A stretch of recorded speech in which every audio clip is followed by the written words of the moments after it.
Hey everyone, it's 12:40 on the Eastern Seaboard, and I want to welcome you to the Brand Innovators livecast series. My name is Evie Moss. I'm SVP of Content and Community here at Brand Innovators, and I want to welcome you to the Multicultural Marketing livecast. Today is really, really special. I'm particularly thrilled to kick off this event. It's going to be phenomenal with two impressive marketers. Before we do get started, I want to thank all of the marketing companies, the sponsors, you, the audience, for helping make this event possible. Now, throughout the event, you're going to be able to use the little Q&A widget and a chat widget at the bottom of your screen. We're going to encourage you to engage with our speakers. We will hopefully have some time for Q&A towards the end of each of our two impressive sessions. And go ahead and use the widgets. Love that word. Anyway, just a little reminder before we do get started that Brand Innovators is going to be live at Cannes if you are heading there and lucky enough to be on the croissant or however you pronounce it. We'll also be live at the LA Media Summit in July, two really great events to look forward to. And I hope you'll check our site for more upcoming opportunities like these live streamed events and some of our exciting experiences. So perfect example of two of the great marketers that we have coming up are kicking off this session right now. One of my favorites is Zina Koda. She is of the North Face, and their marketer is May Karwowski of Obviously. Hello and welcome to another Brand Innovators Summit. How are you, Zina? Hi, May. Hey, how are you doing? Good. Nice to see you again. I'm going to leave you guys to it. Have a good session. Great. Awesome. Thanks so much, Evie. Awesome. Hey, Zina, how are you doing? Hi, good morning, May. Or afternoon, depending on where you are. I'm in Paris, so it's evening for me. I feel like this is like multicultural and like a new European US way. So that's great. You're very global right now. Exactly. Right. Awesome. Well, I'd love to introduce you because I think our audience deserves to know more about your background. So let me just start. Zina is the head of brand digital at the North Face. She's also the co-founder of a nonprofit, the Asian American Collective, and a podcast host and producer, and an Adweek 2022 executive mentee. Zina has years of experience in digital marketing, music, production, and podcasting. To give you a little bit more info about her creative background, Zina is a lifelong singer and performer, and she started out as a vocalist in local bands, which I think is very cool. And she later pivoted using her music and business skills to become a digital marketing executive at Roadrunner, Motown Capital, and Atlantic Records. In 2008, she added journalism and broadcast to her impressive skill set as a radio host on Sirius XM and a writer and VJ for publications like Vice, Revolver, Uproxx, Vader, and Mass Appeal. Very cool. And then since 2015, Zena has hosted and produced several podcast series, including Ladyish, Box Talk, and Revolver's weekly podcast. She's currently the producer of the podcast, Everything's Political. Thank you so much for being here today. Thank you. God, it sounds crazy. Awesome. Listening to that, I'm like, why do I do so many things? For sure. The breadth and depth, it's great. That's awesome. Great. So I'd love to just kind of set the stage for this talk about multicultural marketing. How would you define what you do in terms of multicultural marketing? Well, I would say first, I'm a lifestyle marketer, right? A lot of people have asked me, like, what a transition from the music industry and kind of music and media, which pretty much go hand in hand at a certain point, to brands and brand building. And it was never a stark contrast for me because it's all lifestyle marketing when you really boil it down.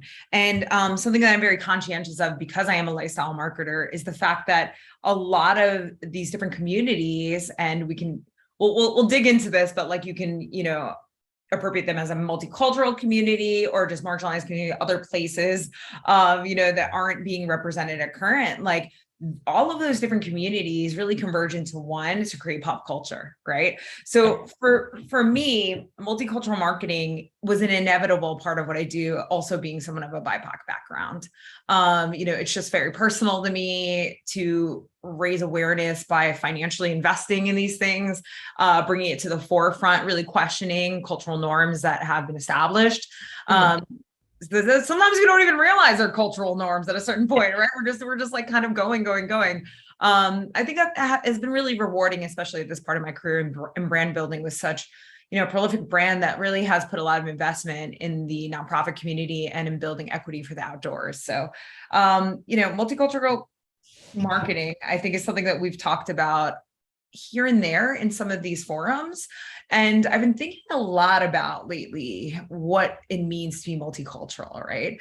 I think in the past, maybe in the 90s, the early 2000s, multicultural could be deemed more racial and more in different racial and ethnic backgrounds. But I do think, like, as we begin to converge and the world becomes a melting pot, people are more multiracial, right? And come from different backgrounds and also identify differently. Like, we're in Pride Month.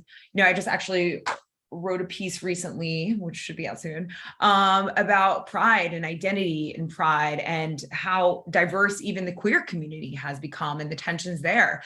So I think, like, we all are multicultural at this point and drawing from different references. So taking it through the lens that's not exclusively racial, I think, is really important in 2022 as a marketer and as a lifestyle marketer. And it's really exciting to see a lot of these things start melting into one, but also like carving out and distinguishing each individual identity to be recognized and revered. Awesome. Yeah. And then, there's so much talk now about DEI. How do you look at multicultural marketing? Is it first DEI or through a DEI lens? What would you kind of say about that?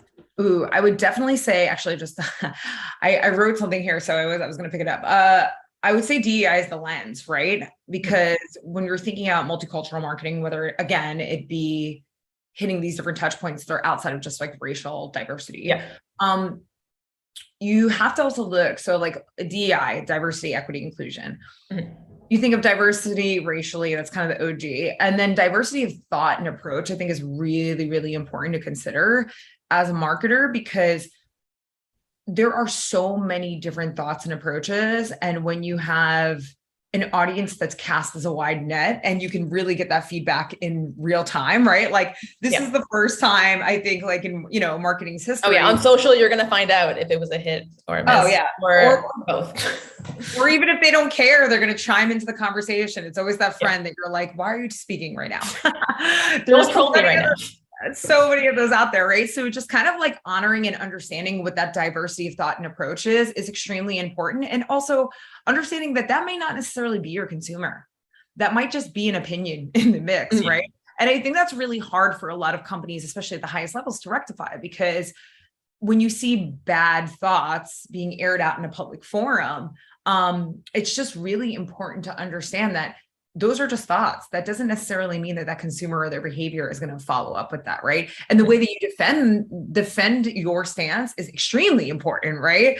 Because if consumers see you basically saying nothing, inaction is an action, right? And you are not really leaning into that diversity and really like substantiating your work if you're doing that. And I would say the equity side of things, it really is like equal visibility and creating systemic equitable environments.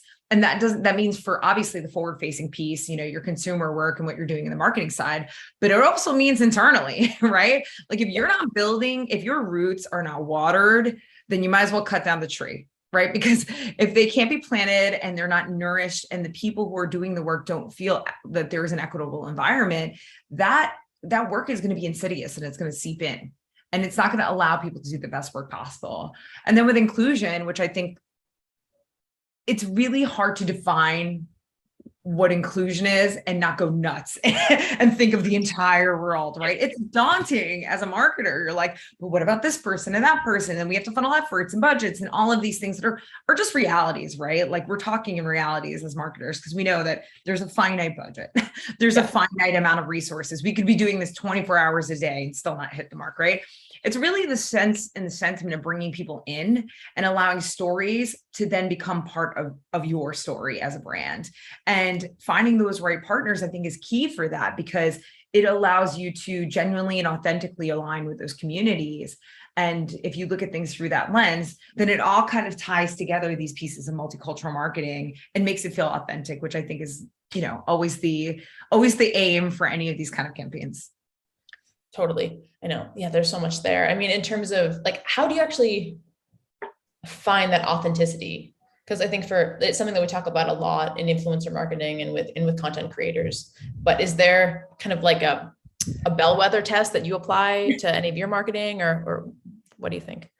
I mean, the authenticity has to be true to your brand message. Yeah. Because there's really no other way to gauge it, right? Like it could be authentic to the creator or to the influencer, which is great. But if you're doing a collaboration as a brand, like you really want to make sure that those two pieces complement and align with each other. And messaging wise, they mirror each other or they're complementary to each other.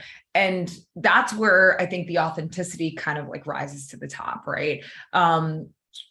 It's when you stretch out and you're trying to do something maybe a little funky or different, which does work in the tech world, right? Like if you're doing something on the tech side that might be a little weird and different from a functionality and UX standpoint. But I think when you're talking about cultural and multicultural marketing, there's a sensitivity that needs to be assessed, right? So when you look at the temperature of current culture, and by the way, you could start a campaign, things could be great. You could develop the whole campaign, shoot the campaign. And then by the time it gets something completely crashed down immediately, like a week or a day before. We've all seen it happen. It's happened to all of us, which is always a bummer when you put can we pause that? Because we really need to pause that. Yeah, I've had a few of those happen in my time.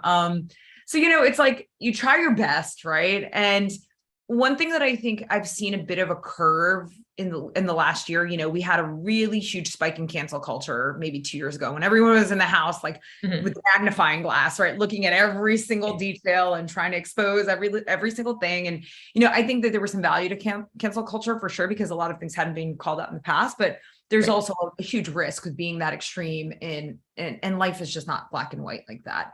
So I have seen a bit of a turn of that and a little bit more of an educational lens and understanding, especially like in pop culture. I feel people are, really taking that on in their hearts and really trying to explain and have these more fruitful dialogues that at least have like, a different kind of lens. So whether or not you hit the mark and that authenticity and like, it's very specific to your brand, I do think that you will always learn every time you do a campaign or work with a partner, what kind of works for your community and what the perception is. And then you have to kind of take the bits and pieces of that and like decide, overall, were your objectives met, or like, were you gaining the audience that you were trying to kind of like establish authenticity with? So it's always a constant checks and balances and figuring out if you did it right or not. Awesome. And then, you just hit on talking about like inclusivity as part of DEI, and it's like, hey, we want to be inclusive of everyone, but how do you really know then what to prioritize and what to focus on, and like what your marketing team is going to do today and what your messaging is going to be? I think you have to make a choice because again, like everybody is everybody, right? And the definition of everybody keeps growing and becoming more granular over time, right? We are living in a time where TikTok redefines like norms and conventions by definition solely daily, right? Like there's a new term that pops up and there's a validity to that, right? Because people are finding different identities and we're learning more than ever on a global scale about who people are. So I think you have to prioritize. And I think we're moving a bit past the time period where it was about commemorative months. Let's celebrate Pride only, right? Or let's do Black History Month. Like all of these initiatives and inclusion like lenses need to be carried through everything that you're doing year round. And I do think that a lot of companies have grappled with it because again, there's a lot of resources and thought, and you want to make sure that you're hitting the mark within that time period too, so you don't show up absent, but it needs to be very intentional and you need to build little by little. And I think once you identify where you want to start, that at least gives you an area that you can win in and continue to build in. And little by little, then you can add each of those layers and decide whether or not you want to allocate, like, here's this X budget and time that we're going to allocate towards this. And then you'll be able to kind of like layer on like a cake, really, all of these initiatives into everything that you're already doing so that they're all seen together.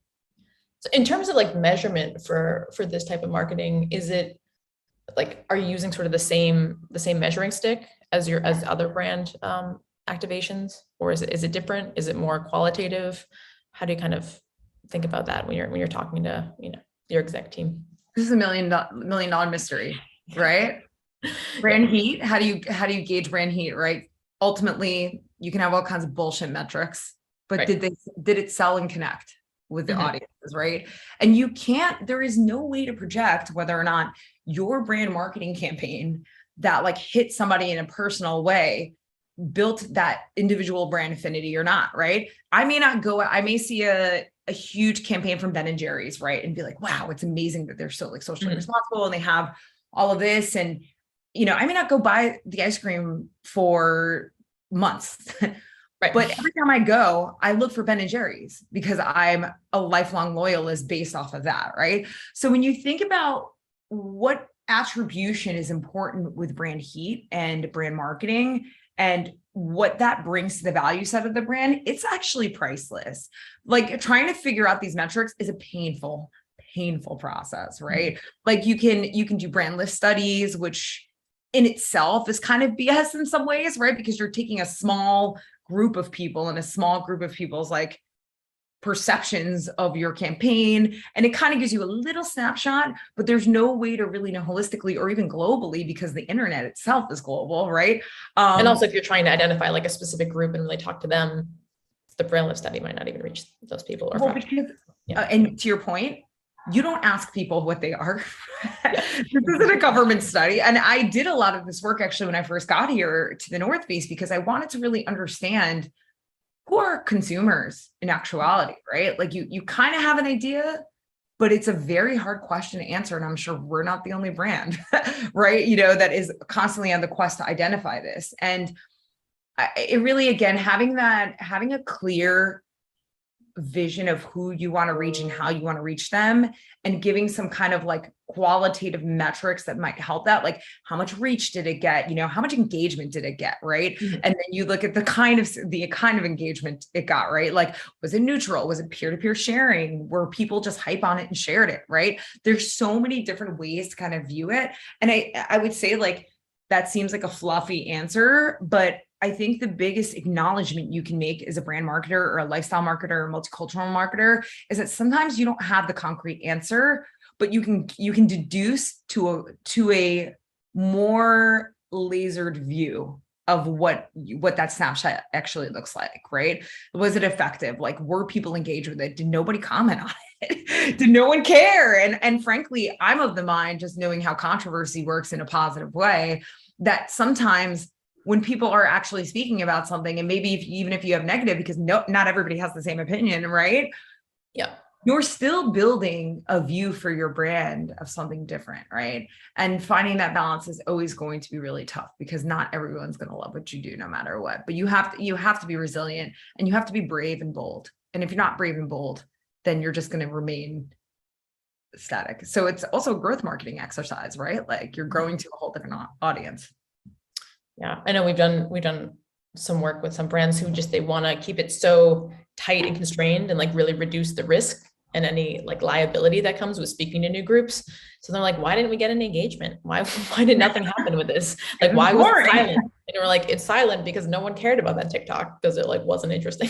Yeah, exactly. And I think that's hard for people to rectify, right? They're like, but we're speaking to them, but you're speaking to them, you're not speaking with them. Right. And making content that speaks with an audience is extremely hard, extremely uncomfortable at times, but extremely important for your brand to really break through. And I can't say enough times how really like that's the kind of content on the regular, whether it was working entertainment marketing or the brand marketing I'm doing today, the content that was weird, uncomfortable, strange, different, whether people loved or hated it, right? Always made a splash and broke through because it at least like prompted a conversation, and conversation should be your aim, right? As a brand, because you want people to be discussing these points and issues, and you want to be a vehicle again for that storytelling. Yeah, totally. I know.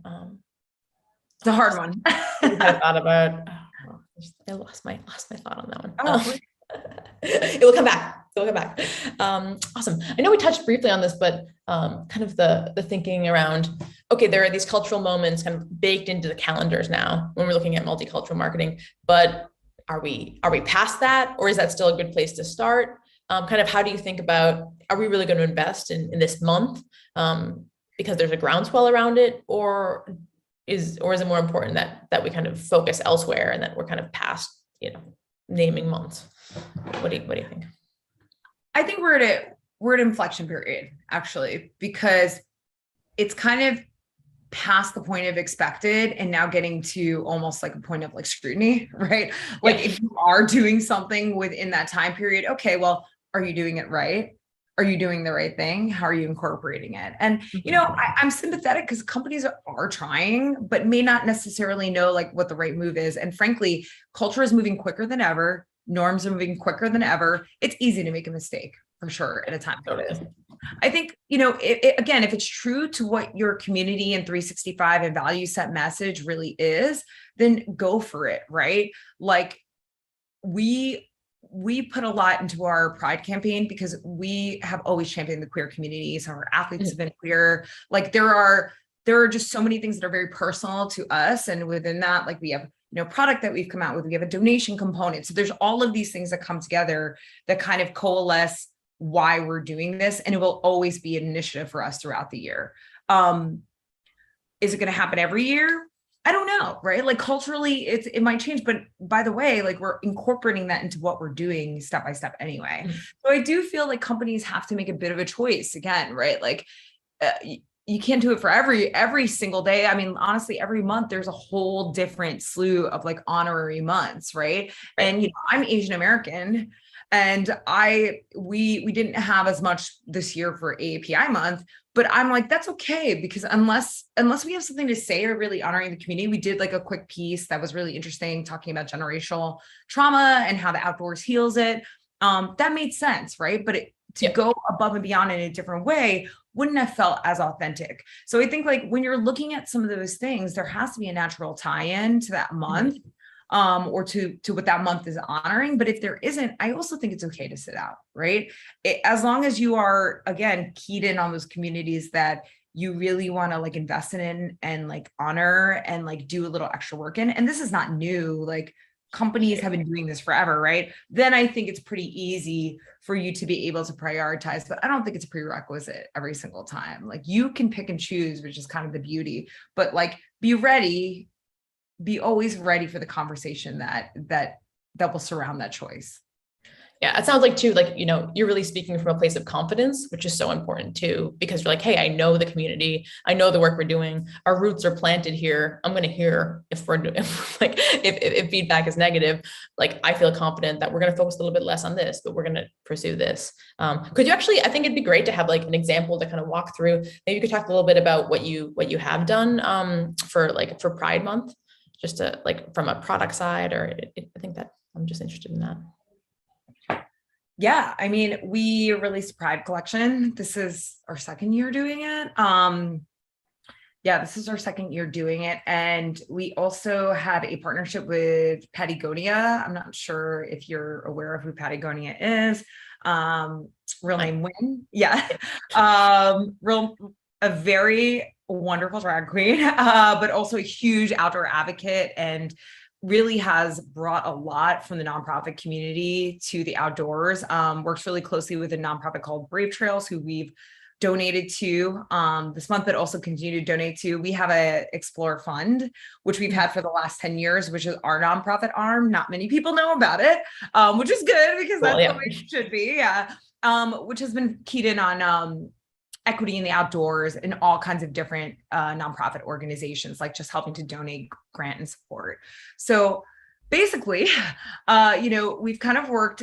we've worked with Wynn, who's Patty, to create a campaign and these in real life Pride hikes over the next month, which are incredible throughout the US. And we'll invite like people from the community and other people who are just curious about these hikes and want to meet and learn and discuss, just issues or just thoughts within the queer community, be outside and be queer. Yeah. Like we just want to create a gathering space for those people. So, those kind of things coming together, I think are really important because we're thinking through that. And even with our campaign, behind the lens was a queer photographer. The models were actually some of the people who work at the North Face and who are queer, and also like just other people of the community. So being sure to kind of button all that up to and think through all of that, I think is also really important. It's the small touches that really count in these kind of campaigns, because when the questions come up, when the criticisms arise, you have the answer for that, right? Totally. And it was a consideration because this is for the community. This is not for us. This is for the community. And we want to make sure to speak with the community again through that voice versus it being like, we're just speaking to the community. Mm-hmm. Yeah, I think, that example it makes so much sense for the North Face. It's like, oh, we're going to literally celebrate Pride outdoors through hikes. Like that's just such a great brand alignment. It's not like, oh, we're going to do a TikTok post with a flag in the background. It's just like, yes, it's truly like the convergence of the brand and the cause, which is awesome. And I did remember what I want to say, which was, you mentioned about like, okay, the actual, like the filmmaker and the creator and the models are all part of this too. I think a lot of brands are really surprised when we tell them like, hey, the creators who are approaching to work with you, they're asking a lot of very pointed questions about what you are doing in this realm. What's your employee training like? What's your employee experience like? Hey, I actually heard this negative feedback about what you all are doing. Like, do you have an answer for that? Or we'd love to kind of talk to your comms team. And a lot of brands are really taken back.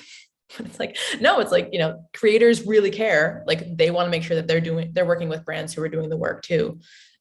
So I think it works vice versa too, right? Totally. Like we want to have a really strong understanding of the creators that we're working with. And over the last year and a half, I've launched this through our TikTok channel.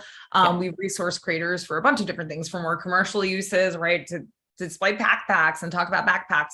And then we've also used them, worked with them very closely on our Discover Your Trail campaign, which was incredible, where we're asking them, why do they go outside? Right. And the variety matters. And they have the right to also question us. The beautiful thing about the creator marketplace and the way that the creator, economy works is that they have a choice as well of whom they work with. So, when we talk about partners, that is a partnership as well that needs to be very authentic and real to us too. And I think more companies are looking at the authenticity of that and what it really says about themselves. And I'm excited to see kind of how that starts to shape up more and more, and how people are more conscious of those values within it. Yeah, definitely. I know. I think a few brands are taking it back, but oh, we actually have a questions for you. And it's no, that's how you get to a really authentic place, because these creators are very heavily vetting the brands that they're working with. Like that means they're not just going to be posting about anyone. So yeah, that's huge. Very cool. Awesome. And then how do you kind of navigate through, the brand and the mission with business objectives? Kind of how do you approach, the ROI part of the conversation? I think there will always be a tension, and it's trying to drill down, establishing goals from the beginning. And even if those goals are a little bit nebulous or have a little bit less of a a way to calculate them in hard terms, like, did we get the kind of engagement that we're looking for? Did we get the kind of engagement from people of the community that we're looking for, right? What were some of the pull-out feedbacks? Like, we have an athlete team, was the athlete team engaged? Like, for instance, like our athlete team was super engaged with this Patty piece. And to me, that's a success, right? Because it shows the loop of the types of partners that we work with and how we're considering who's also important to the athlete team, right? So I think that it's really, it's difficult because yes, of course we have those financial goals, but again, you want to work for a company and you want to align yourself with the company. If this is stuff that's important to you, that values that. And it can be more of a dialogue versus a black and white. Because I think that dialogue is really important. And if you prioritize it, money speaks. Dead stop. If you're not putting people of different diverse backgrounds in positions of power and influence, that's another full stop, right? It's really important to be able to kind of see those things together, and you make a choice. You make a choice of where you put your efforts, and those are things that should matter to you if it does matter to you as an employee, right? These dialogues are really hard to have sometimes, but when you offset by putting the objectives pretty clear on the board and having maybe 2 or 3 priorities you're trying to hit, I think it makes it easier to kind of assess performance and where it went when you kind of recap on what's happened. Yeah, you can't boil the ocean, but if you can get 3 things done. Totally, exactly. And that's okay, right? Yeah. But again, I get it. It's really hard because you have to align from the highest levels. And if that's not a priority for the company, then that's a hard thing to rectify with. So it's a question you need to ask yourself too. Like, if that's a value that's very strong with you as a worker, you want to be somewhere where those values are validated, for sure. Totally. I mean, well, I think we've seen this just with I read an article yesterday just about the turnover and like the head of DEI or in multicultural marketing overall, just at these companies where it's just like, hey, we're going to have someone fill this role and solve this problem for us. You're like, actually, that's pretty hard to do at some organizations. So kind of what would you, yeah, sorry. No, at many organizations. And there's this whole theory, there's a Harvard business review study that these 2 Black women actually, formulated that has this concept, pet the threat, where, a lot of people are hired for their backgrounds and their strong work in DEI. And then they come in and they're like, yes, this is amazing. This is like, a pet to the organization. And then when they actually ask for the money and try to do it and then embed themselves in marketing, which I think is the most influential way that you can actually affect that work, then they're stonewalled. And now when that happens, that really is kind of an indicator that maybe you're not ready to do this work, right? Because the money and the influence talk. And without those things, then you're not really investing in that work within your organization. Yeah, we've definitely seen that with a client would be like, oh, we want diversity. We want diversity of thought, of story, of background. And we're like, here are the creators for you. And they're like, actually, yeah, they're like too far. Yeah, that's a bit extreme. We're like, what? This is so, and then you mentioned just money talks, and it's really cool that the North Face has this nonprofit arm. How important do you think that it's basically mission critical for a brand to have either nonprofit arm themselves or that they are actively donating money to causes? Do you think you can do multicultural marketing without that in a good way? Or kind of what are your thoughts there on donations and giving? Having your own nonprofit is a pain in the ass, as I've come to find out myself. It is a lot of work. Yeah, a lot of work and way more complex than you think. So I actually don't think that it is critical that an organization has their own nonprofit arm. If they're willing to, again, substantiate the budget and put together ways to do it right, awesome, right? Again, it's embedded in what we do. So that was an easy kind of pivot in that sense for us. But I do think aligning with a few nonprofits that make sense for your organization and the mission of your organization, never a bad thing, right? Like, on the Asian American Collective side, we have a lot of PR companies and marketing companies that reach out because clients want to align with nonprofits. Yeah. And if they're aiming for the Asian creative community, well, I'm your girl, right? We're here.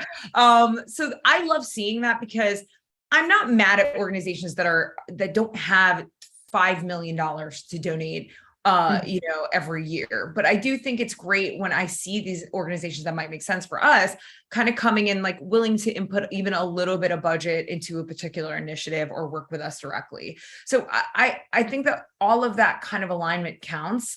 And the basic thing is that when you're giving money to a nonprofit organization that's reaching a certain kind of community, you're helping people who are actually doing the work. Mm-hmm. And you're extending your ability to help in that storytelling by helping those organizations where they're doing it.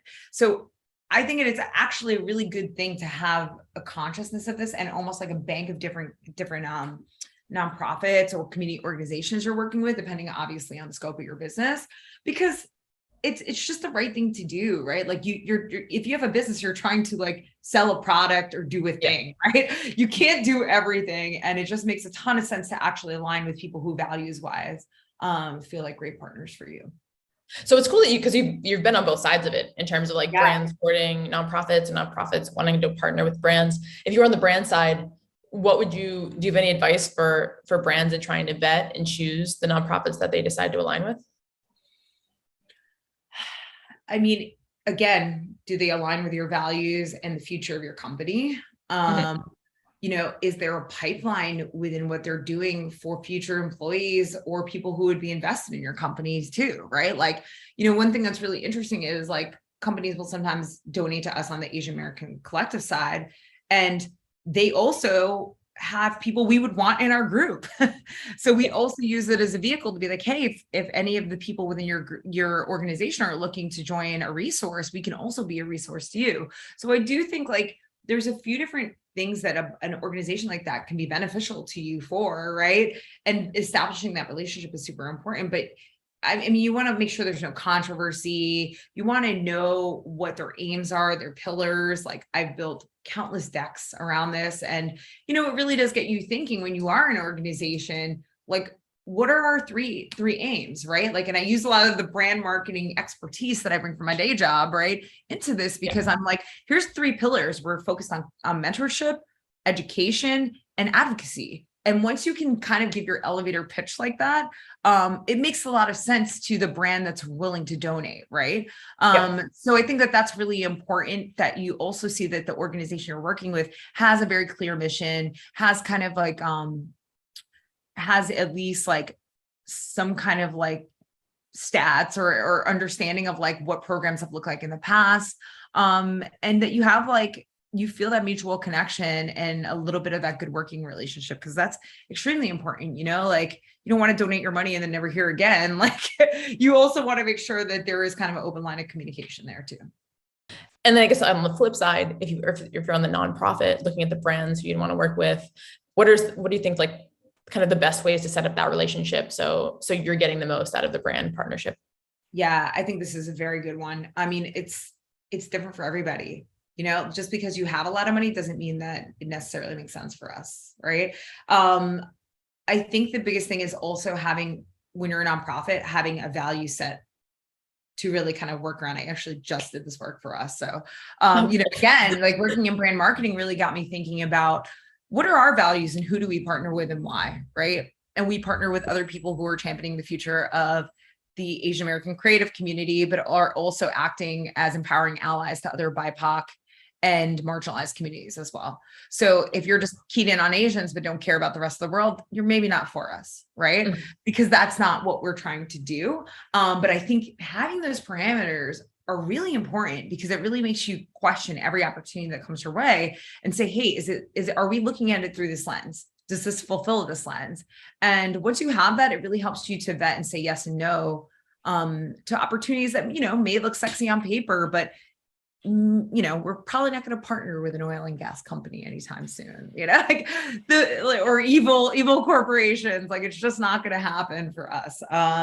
But I think once you have that too, it's very helpful as a nonprofit organization, because that allows you to find the best partners that align with your values. Yeah. Have you found anything like surprising in your current role? Like anything you were like, oh, I didn't think this would be part of the job or anything? I wouldn't say that, I'm ready for anything. I came from music, so it's a shit show every day. But I would say that what I was surprised about is the amount of random people who come for big companies like us on social platforms for a multitude of reasons. Like, you are not prepared for any day for anything that could happen. And sometimes it's hella quiet. Sometimes nothing is going on. I mean, obviously I started and have survived through probably one of the most tumultuous times on social media here, which I can pat my own self on the back, making it through COVID, Black Lives Matter, Stop Asian Hate. We had multiple things that have bubbled up with the oil and gas community, with other lawsuits and just weird things and infringements on our logo. Like, I mean, endless things that have happened, and accusations that are clearly wrong, but we have to really handle it in a very delicate way, and work very closely with PR to make sure that we're, PR in our corporate companies to make sure that we're giving the right response. So I learned a lot about crisis communications, obviously, and the vehicle that it takes through social media through this. Was not always knew that something could happen, right? But with the craziest situations on earth happening during this time, I feel pretty much like a ninja. Like I can basically take anything on and at least have a point of view of how to solve an issue. So yeah, I mean, I think that that's probably the biggest kind of surprise in this role for sure for me. Awesome. Well, hi, you guys. That was amazing. And if people can throw stones at a fabulous company like either of yours, I don't know what's going on with the world. So I love that you are a pro-social ninja. And I frankly thought that was a great conversation, as always. I want to just recap a couple things that Zena said, like, we're all multicultural these days. Exactly. She made the point that inclusion marketing takes embracing constant checks and balances, right? And even if you build on it little by little, but you have to prioritize it year round versus having commemorative months. Those were just a few of the takeaways. So I want to thank you so much, May and Zena, from Obviously and the North Face respectively, for your time today and your brilliant input. Thank you so much. Awesome job, Zena. Yep. All right. Well, next up, we have Esther Uhaltes Cisneros of Estee Lauder and their moderator, Josh Lustgarten of Text Now. And it's always great to hear from Esther. We valued your participation so much at our recent Pride and Inclusion Summit that Brand Innovators held. We look forward to hearing more of your thoughts today. And I had the honor of meeting Josh in person yesterday as we get back to a few more in-person things. But for our virtual session, take it away, Josh. Thank you. Awesome. Thank you. Yeah, and it was great to spend time together in person with both of you last night. Esther, it's a pleasure to meet you as well. I'm pleased to be here today with you and the group. Last night we were at the Brand Innovators Arabella Yacht. I'll give them a really quick shout out. Highly recommend it.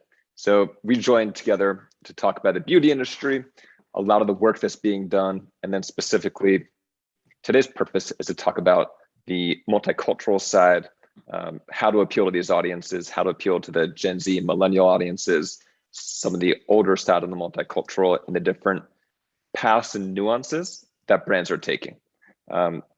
Last night, Esther and I learned that we actually have a lot in common in our work and in our roles. We learned that Text Now's free phone service, that our users are about 3/4 multicultural. So today we're really going to focus and do a deep dive on how Esther takes her deep expertise in this industry, how she uses this at Estee Lauder, and some of the opportunities and challenges that come up with that. So we have about 40 minutes today, roughly 30 minutes of that is going to be the two of us talking.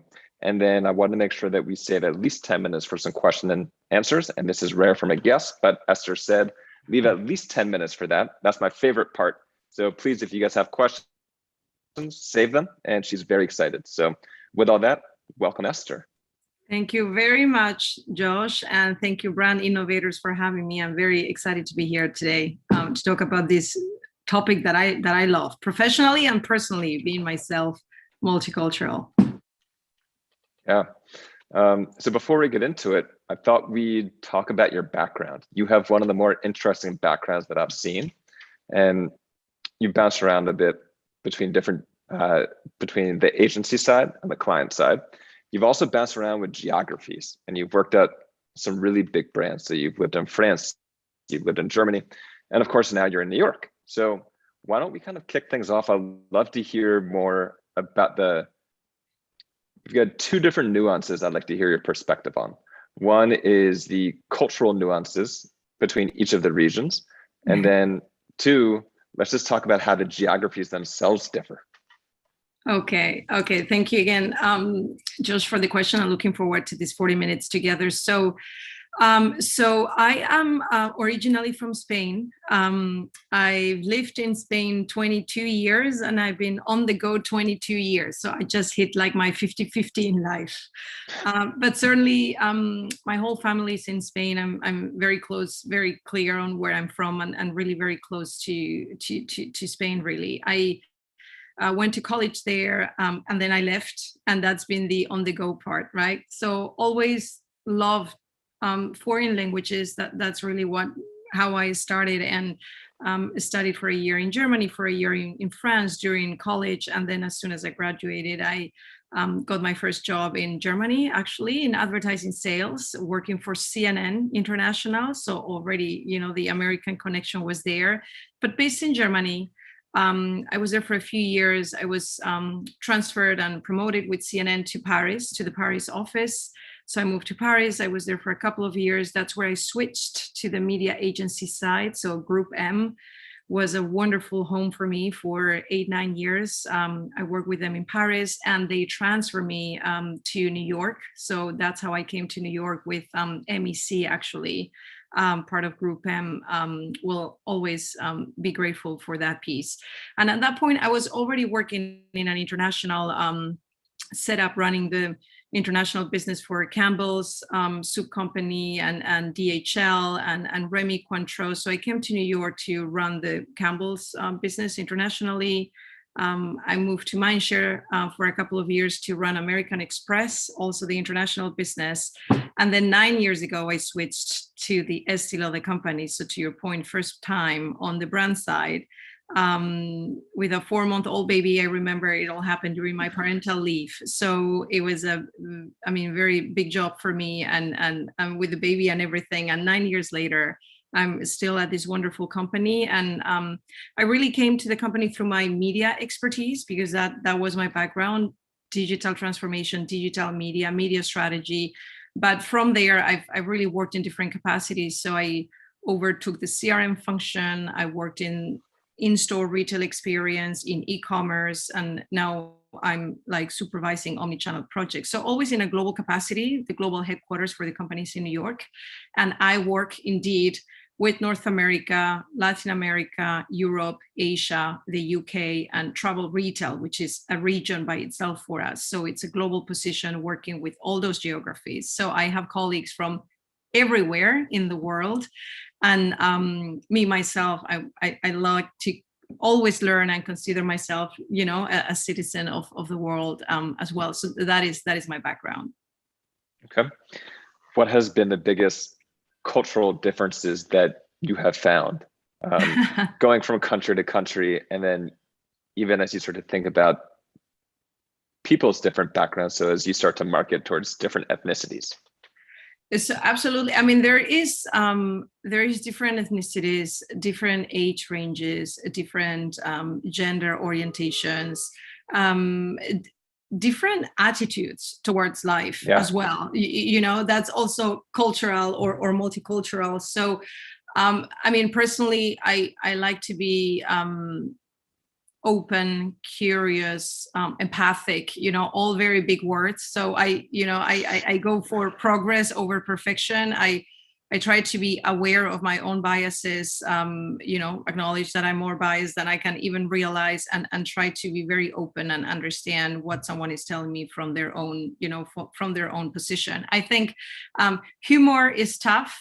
Humor doesn't travel easily sometimes from, the Asian countries to New York to Spain. I remember it took me a little bit to figure out like the humor in New York. And when I got here the first year, I was like, is this funny, not funny? What am I saying? So humor is a piece. But also language, language barriers, sometimes they still happen. Hierarchy plays very differently in different markets, when are collective decisions happening, individual decisions happening, who is telling no to your face versus not, but it's still a no. So how do you read it? How do you tackle that? I mean, working with 35 plus countries on a daily basis, really, it's about openness, curiosity, showing really empathy, and then you're willing to support and to learn and to partner. And again, progress over perfection, because you have to acknowledge that you're doing your best, but you're still operating within where you're coming from, your heritage, your own language, but doing your best every day. Yeah, that's funny. So I consult in my spare time at startup incubators, and one of them is an international startup incubator. And I remember a startup company from Norway.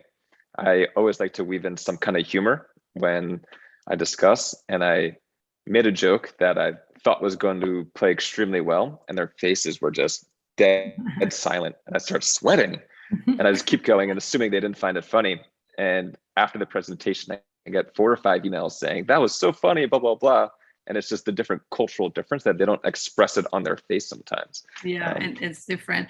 What helps me in those situations, because that will always happen, and I try to apply it to, professional work, personal life, like everything is a little bit the intent versus impact, the distinction. If someone is, well-intended but the impact was negative for whichever reason, right? Try to appreciate the person's intent and, look at that. And that's how that person learns. It's her side, that's how you learn. But still being mindful, not saying my intent was positive, so I'm not responsible. If the impact was negative, just take the lesson somehow and adjust for next time, because you may be well-intended, but you're still having a negative impact. So it's not an excuse not to be responsible, right. Try to make it better next time, but more forgiving, more empathic. I think it's helped me before to do it better. Yeah. So why don't we shift this? Let's talk about some work that Estee Lauder is doing in the multicultural community. I know that you've made a very big increased focus on starting to reach multicultural audiences, especially some of the younger ones. Do you want to maybe speak to how Estee Lauder is doing this, and then maybe the role that you have personally played? Yes, thank you for your question. So the Estee Lauder brand is a legacy brand, very, very big in the US and globally, actually. So with a very loyal audience that is very big already. This past couple of, especially these past 10 years or so, in order to farther grow, farther gain market share, farther, expand the consumer base, recruiting from minorities who are almost becoming the majorities now, actually. So the multi-ethnic consumer that we hadn't targeted for decades in a dedicated way has become critical. Today, for beauty in general, I would say you cannot really grow if you are not growing with the Hispanics and the African Americans. I mean, the math almost wouldn't work for a brand that is already as big as we are. So it is strategically imperative.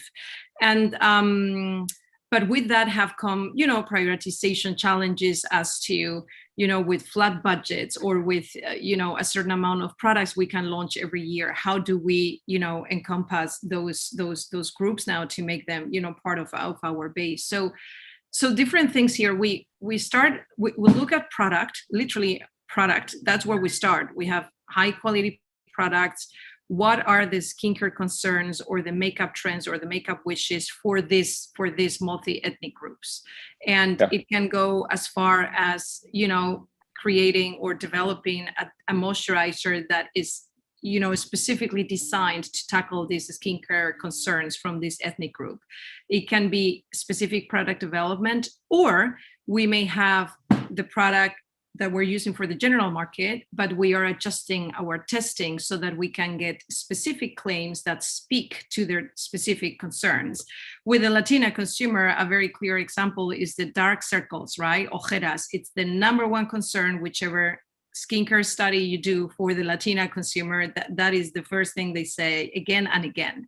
So how can we, whether it's a bespoke product or it's the product intended for general consumption, but how can we communicate about it, specifically talking to the dark circles, which is what resonates with them the most. So from product development to the messaging, or how do we spin, the messaging in a campaign, to the creators that we use, our TikTok squads and Instagram squads and our influencer squads. Obviously, there are Hispanic, Afro-American, creators in those squads now versus, considerably fewer a few years ago.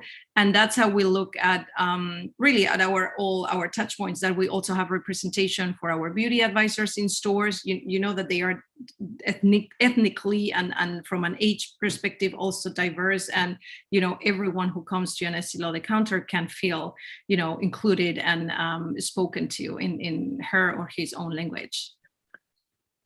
This might sound like a silly question, but I'm going to ask: do you think that your consumers recognize this and that has led to an increased brand loyalty and an increased brand lift?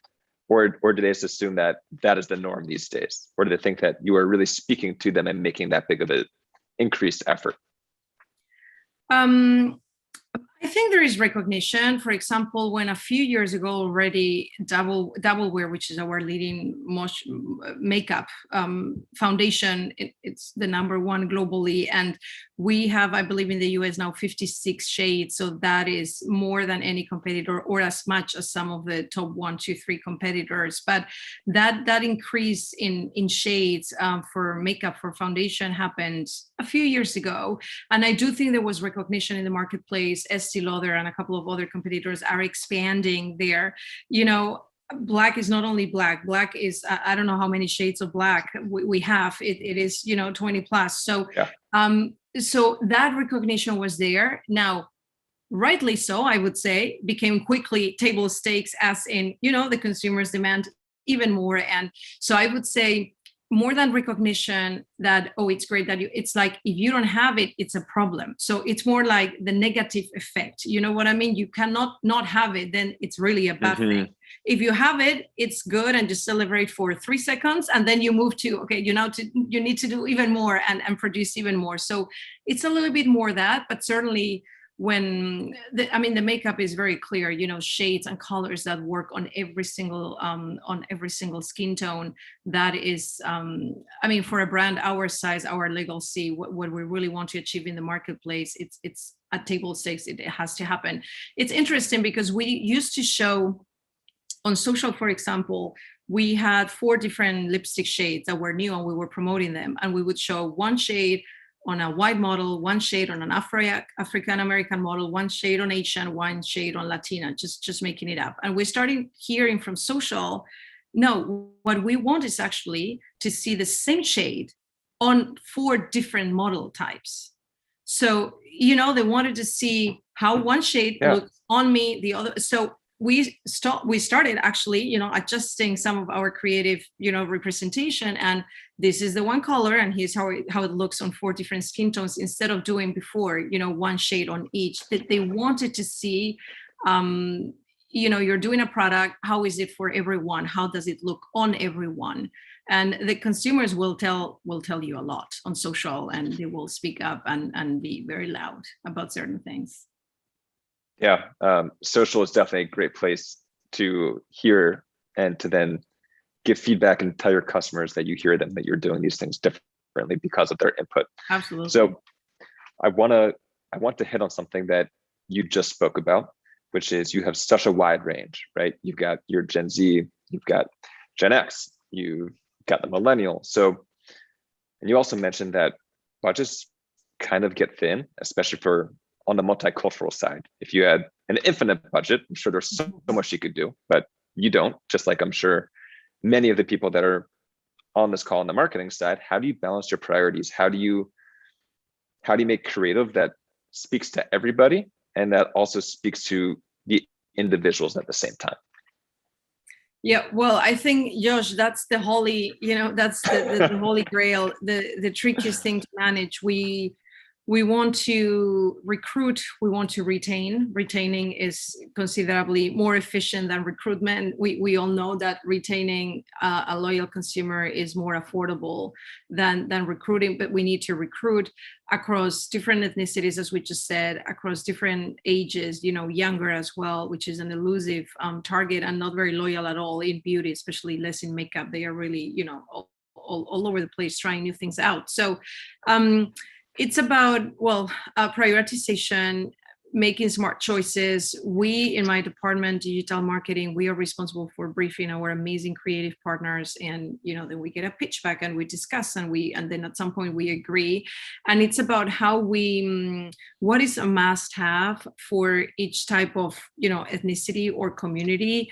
We do need the right balance of dedicated content to each of these groups, and then make sure that our generic content, I would call it, it's more inclusive and more representative, right? I cannot have only Afro-American, dedicated content for that community. I cannot produce enough. It's just not going to be enough.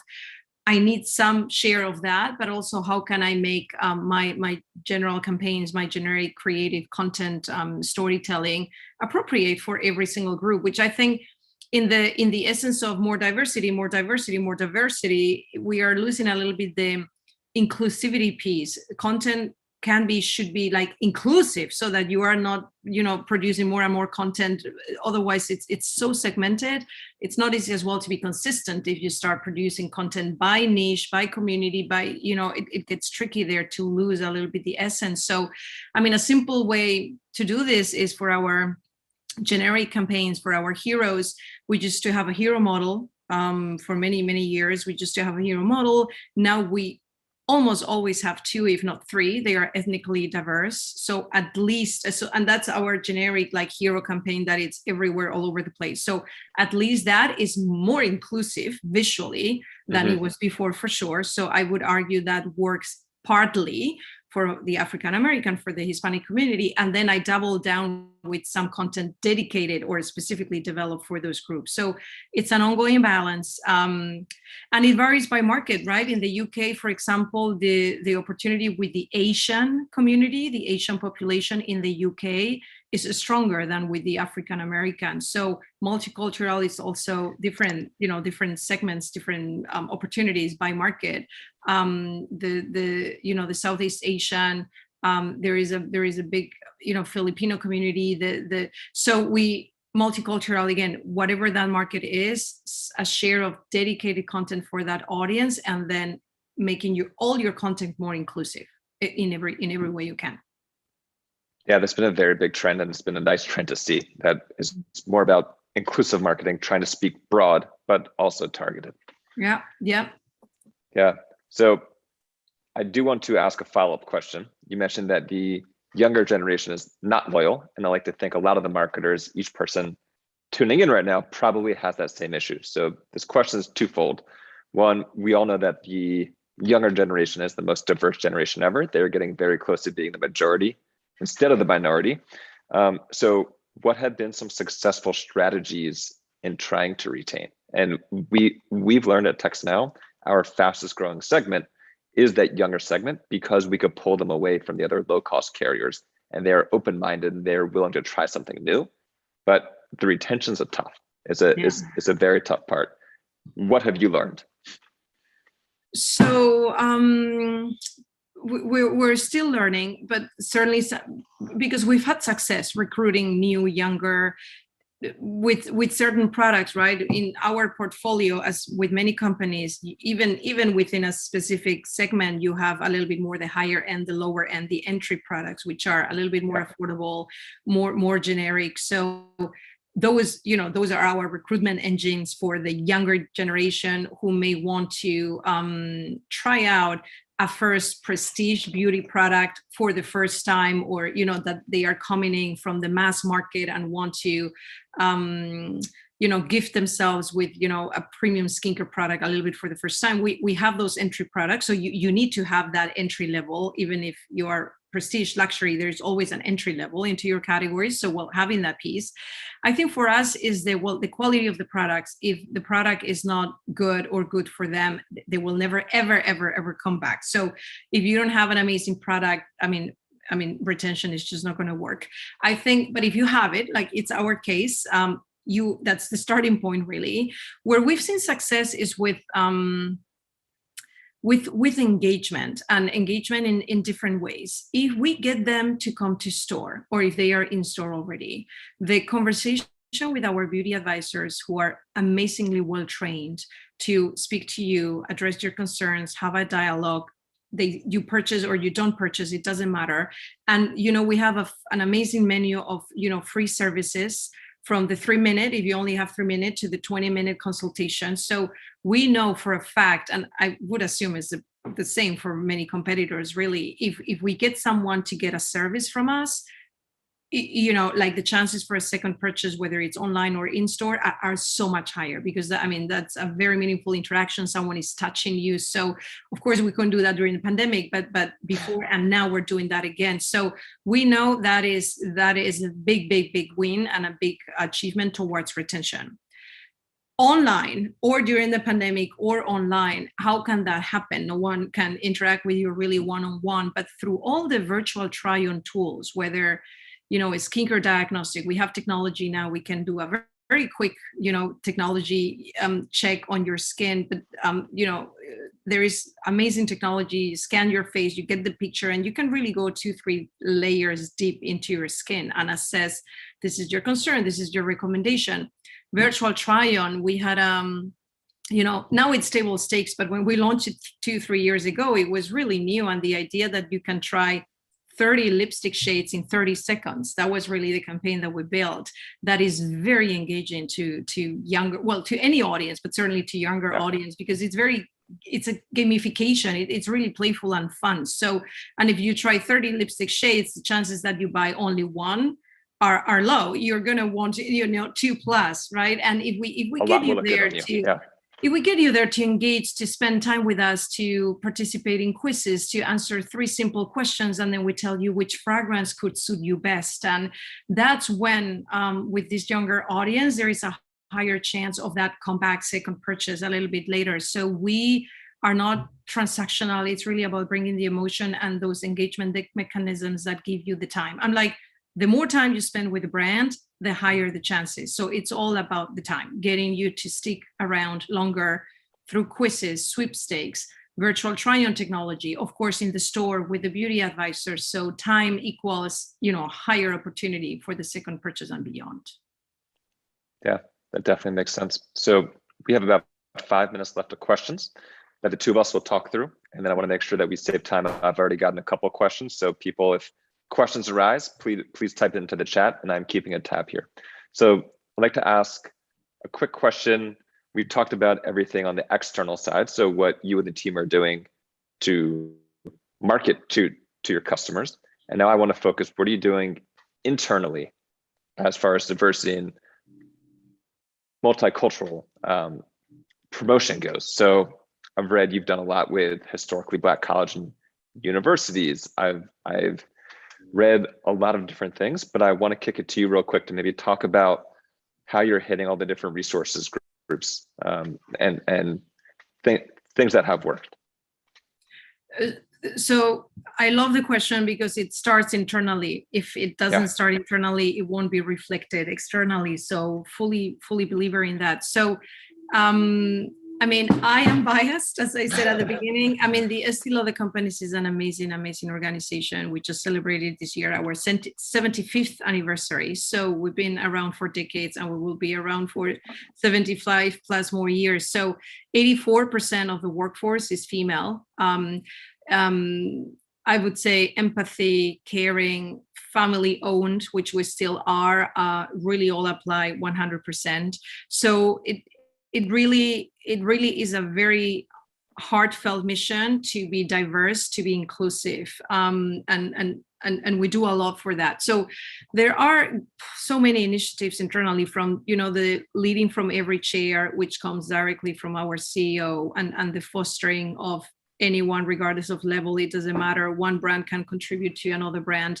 There are many forums to share ideas, to be heard, to raise your hand publicly, anonymously, so anyone can really say and speak up in many ways. There are very strong and very active ERGs, employee resource groups, for the Asian community. The Hispanic Connection that I'm part of is a very active group in our organization, with all types of forums, of education, training experiences. We mentor each other, we sponsor each other, all that very, very active. And then quantifiable commitments to hiring more Black, more Hispanic, which is where, this partnership with traditionally more Black college universities come from, where there is a targeted effort to hire young and early from communities where the beauty industry hasn't traditionally pulled talent from. So they really walk the talk, and really do it. So and even more that I cannot think. The same with pride, with accessibility now, because inclusion is all about also disabled. We're gonna be starting in fall 22. I mean, now in this season, working with TikTok creators who identify themselves as disabled in any capacity, and all that needs to be shown and done and heard. So very proud about many initiatives. That's great. Yeah, we are a big believer in that. We know who we serve, and we know who our customer is. And if we don't have that reflect internally, it makes it very hard to speak to that customer and for them to know that we are authentic about it. So very happy to hear that. In about 90 seconds, my very last question for you, and then we've got quite a few questions I want us to get to. It is not a surprise to anybody that you are of multicultural background. I think, let's call it 10, 15, 20 years ago, that might have hurt people in their career, and they might have been harder, and there's a lot more to overcome. I think we are now at the point where people could use that really to their advantage, and they could lean into their heritage, and they can lean into their background. So I'd love to hear from you. How have you used your background as a strength in your career? Wow, I really appreciate the question. I think it's a personal question, so I'll answer it in a personal way. It hasn't always been easy. I just think today it's such a strength. I mean, the world is global. It truly is global. Minorities are becoming the majorities in the US, as we've heard already in 3 years. Or I mean, it's already there, really.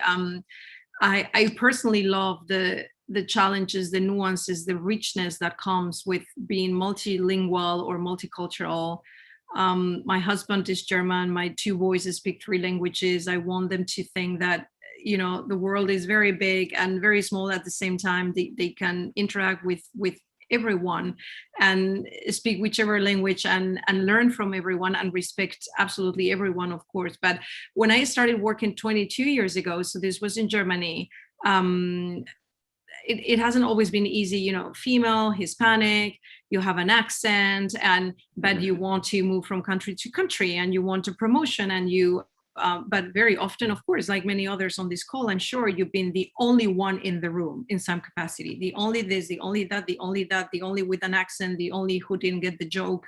Everything has happened many times, still happens, although I'm stronger now. But I would say in the moment, there will be tougher moments sometimes, but the strength of character and the empathy and the agility to adjust, to being resilient, that's often what I talk to when I'm mentoring or discussions with HR about the type of leadership skills sometimes that we need, and acknowledging bias, you know, when you've been exposed to so much, and like you are just more aware of the impact, the intent, as I said, the bias, and you just try to do it better. And I think the higher the awareness, the better. So I've had tough moments, many, but the strength is there, and it's a blessing. I would encourage everyone not to hide your accent, not to touch your hair, not like, you know, everyone is perfect as he or she is, or it is. And today, in today's global world, global economy, we need much more multicultural, multilingual, and just awareness of how important it is. Thank you. That's great. Yeah, a personal story on my side. So I actually had the opposite experience. I was brought into different cultures. Early in my sales career, I was in sales at a Black media company, and I was there for 7 years. And I was one of the very few white people. And so learned so much about the culture, learned so much about just all the different nuances in marketing, and really opened my eyes. And so just hearing everything that you just said, being open-minded, learning and adjusting to people's cultures and to just the different ways, right? I think it's so important. So we've got a couple of questions. I want to make sure we have time to get through them. Very first question: is your marketing team diverse as well? And in this case, they're asking, are they from different cultures and are they from different backgrounds? Thank you for the question. So we, so the answer is partly yes. We are making, so it varies by team due to legacy. Some teams have been there longer. Hiring efforts now are certainly for the best candidate, but the best candidate is, where are we looking for him or her? So it starts there, because if you look for the best candidate within a certain pool, then, you know, there are usually more this ethnicity, this other ethnicity. So it's broadening that scope so that we get talent that is truly diverse. So I would say, for example, the social media team, which is very, very important for us, it's considerably diverse now. I think half of my colleagues are people of color, you know, whichever ethnicity or shade that is, but it's about half of them. That wasn't the case a few years ago already. And other teams, not so much. There is more work to do, but I think as some people move around to other departments, or people retire, or there is really a very aware effort for the moving forward, whom are we hiring and how are we doing it?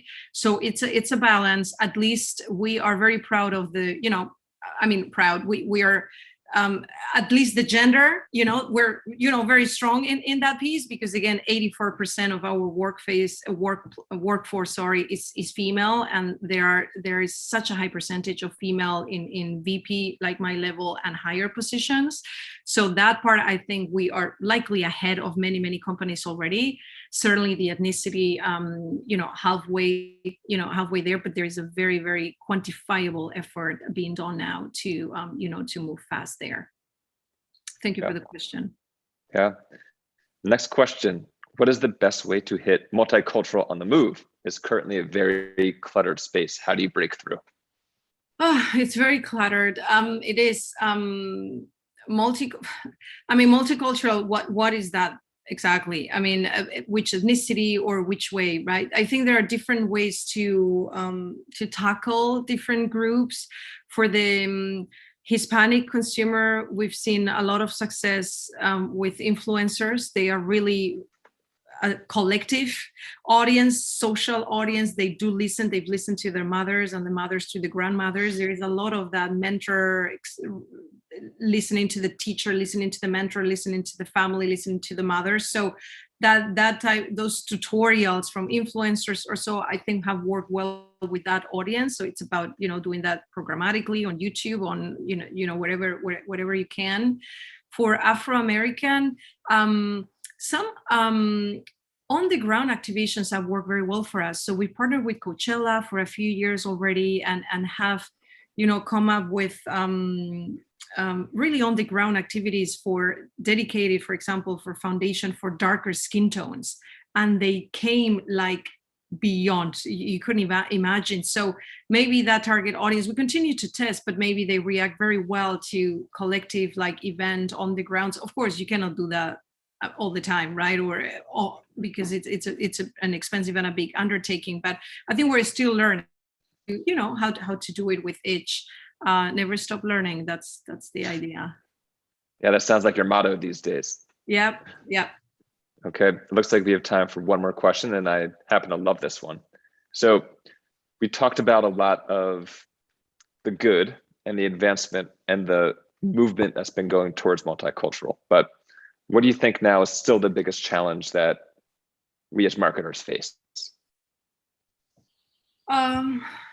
As marketers,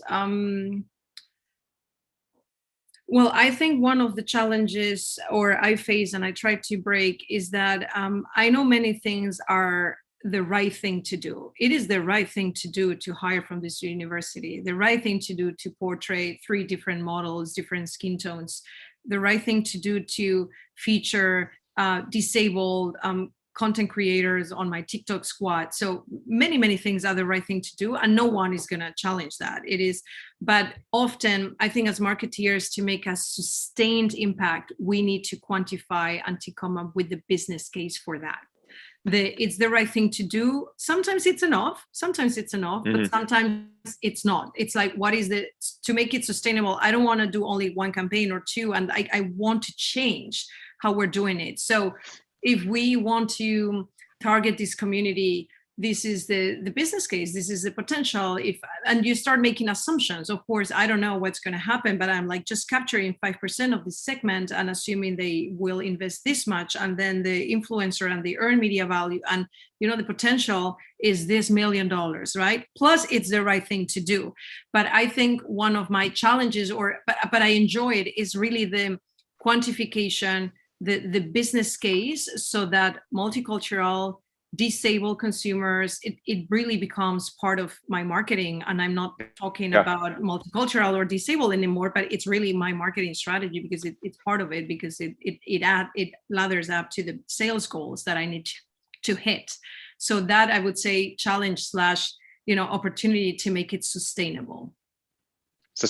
And this happens in every big organization. We have the tangible, we have the intangible. The tangible side is very easy to measure. What is your lift in sales? The intangible, right? It's what is the brand impact of this? How does this increase brand loyalty? And you can't put a number on that. So you definitely need the buy-in from your boss and your boss's boss. And exactly, as long as it gets pushed from the top down, it's great that you have support. Well, I'm sort of gobsmacked.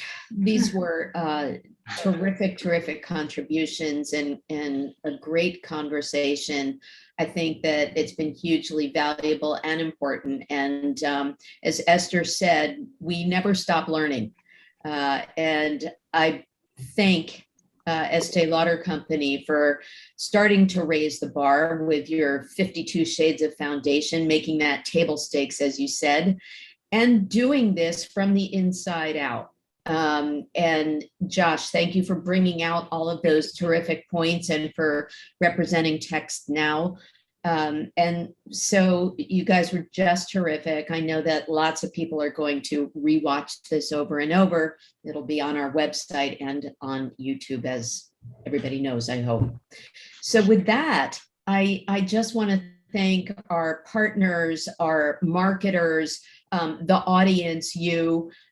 Great questions were posed. So on behalf of Brand Innovators, I hope you'll continue to watch our sessions and share